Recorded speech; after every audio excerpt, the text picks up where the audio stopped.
everybody, welcome back to my channel. And today I want to talk to you guys about this news that we got about the Percy Jackson and the Olympians Disney Plus series. Now, if you don't remember, a couple of years ago it was announced that a Percy Jackson and the Olympians television series was in development and it was going to be coming to Disney Plus. And ever since then we haven't really gotten any news about this television series at all. Like, we got absolutely nothing. All we knew is that it was in development and that the original author, Rick Riordan, I think that's how you pronounce his last name, is going to be involved with this one, unlike how he was barely involved in the two live action films, which starred Logan Lerman, the guy that you see in this picture right here.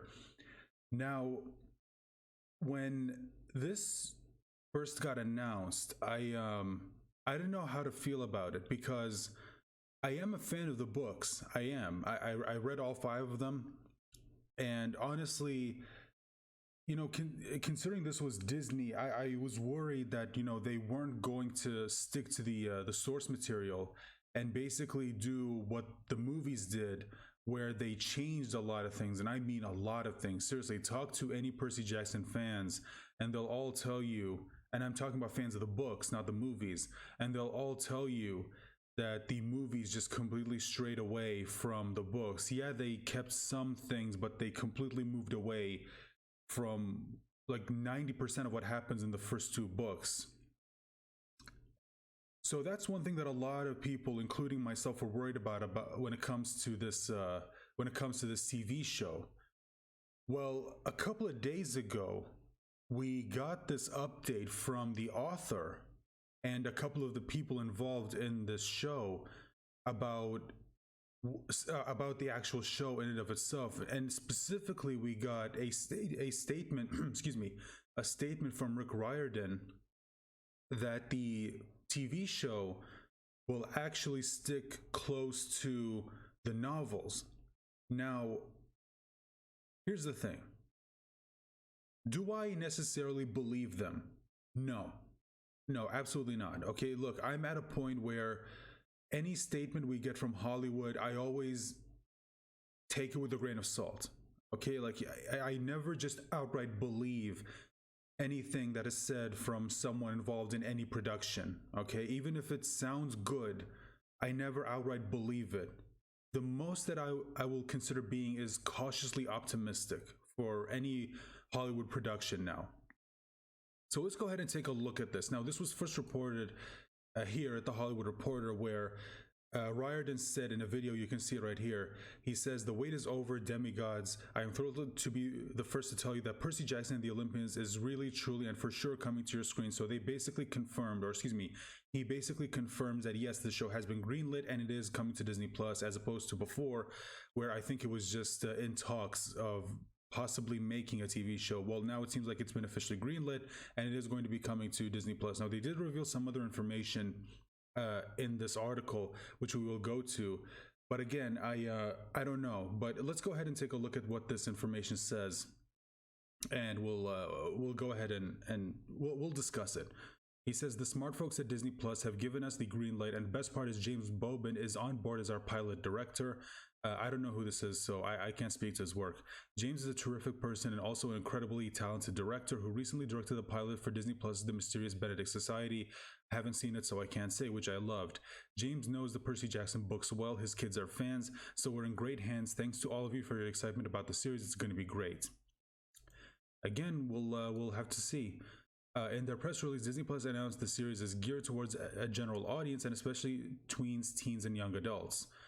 Well, that's what the books were. That's the demographic the books were aiming at, or at least that's what he was aiming at, Riordan. They went on to provide a brief synopsis for the show, stating the live-action series tells the fantastical story of a 12-year-old modern demigod, Percy Jackson. Boy, I'm always concerned whenever I hear the word modern, who's just coming to terms with his newfound supernatural powers when the sky god Zeus accuses him of stealing his master lightning bolt. Now Percy must trek across America to find it and restore order to Olympus. And that's just a brief summary of the first book, The Lightning Thief, by the way. This isn't The Lightning Thief. This is the second book, Sea of Monsters. I don't know why he put up this picture of the cover for the second book, when most likely the first season is going to be covering the first book, The Lightning Thief. This is the part of the article that I kind of want to talk about, and this is where we get statements from people who are who are not the author that are involved in this project. Disney branded television president A.O. Davis has high hopes for the show, commenting with Rick Riordan, John Steinberg, and Dan Schatz leading our creative team. We're deep into creating a compelling TV series worthy of the heroic mythological characters that millions of Percy Jackson readers know are well worth caring about, and we're eager to invite Disney Plus audiences into stories that are true to the blockbuster franchise and full of anticipation, humor, surprise, and mystery. 20th television president Carrie Burke also stated, bringing back Riordan's brilliant Percy Jackson books to Disney Plus as a television series has been a mission for so many of us at this company, as well as for Rick himself. I mean, I don't doubt that, because look, one thing that a lot of people have said about the Percy Jackson books is that it's basically kind of a Harry Potter-esque story. It's basically Harry Potter with, except it's got Greek gods instead of wizards and all that stuff.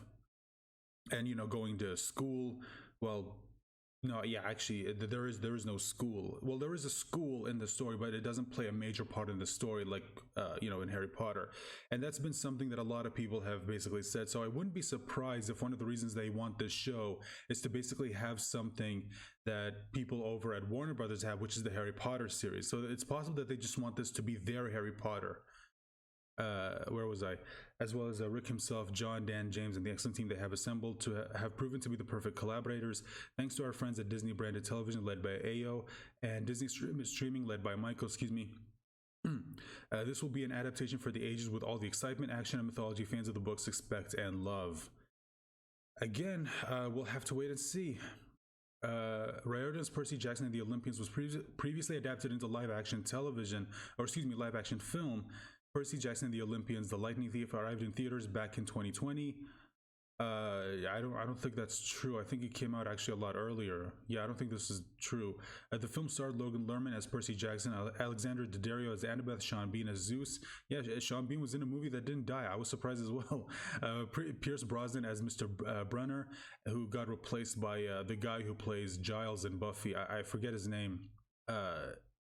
Yeah, I'm sorry, I'm forgetting his name. The actor who played Giles in Buffy, he replaced Pierce Brosnan as Mr. Brunner in the second movie. Brandon T. Jackson as Grover. It also featured Uma Thurman as Medusa, Rosario Dawson as Persephone, Kevin McKidd as Poseidon, and Steve Coogan as Hades. Yeah, this was, oh god, people hated what they did to Hades in the movie. Here's the thing, I saw the movie first, and then I read the books, and now I can't stand the movies, like especially what they did to Hades. Oh god, fuck those movies just for that alone. A sequel titled Percy Jackson Sea of Monsters was released in 2013. Okay, see, this is why this is wrong. Okay, you can't say this came out in 2020 when the sequel came out in 2013, dude, come on. And saw Jackson and his friends embark on a quest to discover the Golden Fleece. The two films had a total worldwide gross of over $423 million according to the numbers. That's true. See, if you look here, this is the domestic box office, only $88 million. Just so you know, the production budget had, the budget was $95 million, and I don't think that's accounting for a global P&A, print and advertising, which is usually around the same amount that the budget of the movie had. So let's say an extra $95 million. Yeah, so at least $190 million, at least. My math may not be 100% correct, but so you can see, if with that amount of money, worldwide box office only $223 million, no way in hell it did not make its money back.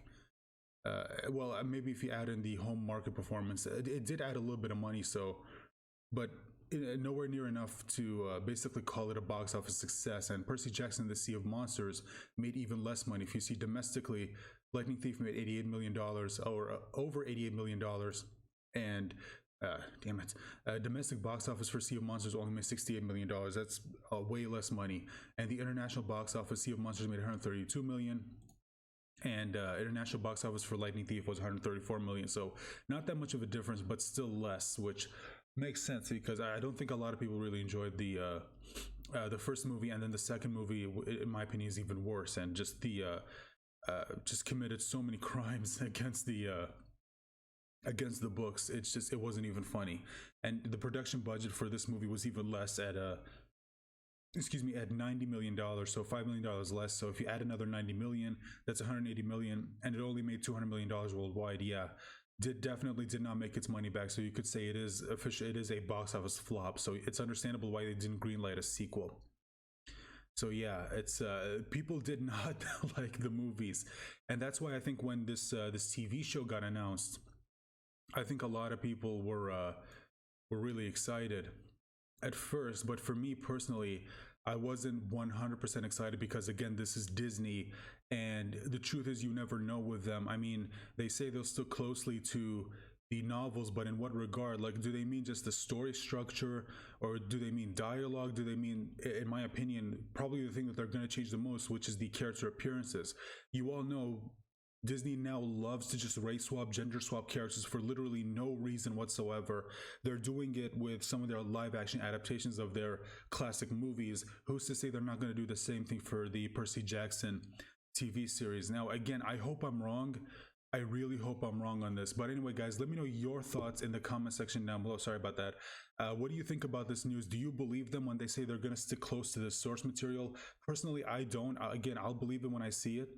If we get a trailer or some production stills or anything in regards to what's actually happening in this movie, or excuse me, this TV show, I hope it's going to prove me wrong. I really do. But at this point, I don't believe them. I don't believe anything anyone says in Hollywood anymore. I don't. That's where I am. And I think that's where a lot of people are at this point. But anyway, guys, like I said, let me know your thoughts in the comment section down below. Remember to leave a like, share the video, subscribe if you haven't. Make sure to hit the bell for notifications. And I hope I'll see you in my next video. Bye for now.